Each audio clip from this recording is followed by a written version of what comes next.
Thriller జానర్లో సంచలనం సృష్టించిన 'శివంగి' movie ఇప్పుడు ఓటీటీలోకి గ్రాండ్ ఎంట్రీ ఇచ్చింది.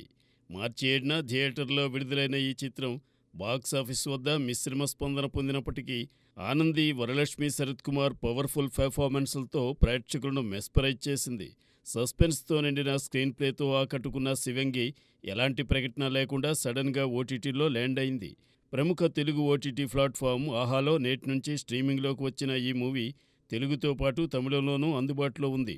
ఒక్కరోజు జీవితాంతం పోరాటం, సత్యభామ కథ మిమ్మల్ని ప్రశ్నించేలా చేస్తుందంటూ ఆహా సోషల్ మీడియాలో హైప్ క్రియేట్ చేసింది. హత్య, ఆత్మహత్య అనే సస్పెన్స్తో నడిచే కథాంశం ప్రేక్షకులను థ్రిల్లుకు గురిచేయనుంది. ఆనంది, వరలక్ష్మి నటనా పాటవం, ట్విస్టులతో నిండిన కథనం 'శివంగి'ని తప్పక చూడాల్సిన చిత్రంగా మార్చాయి.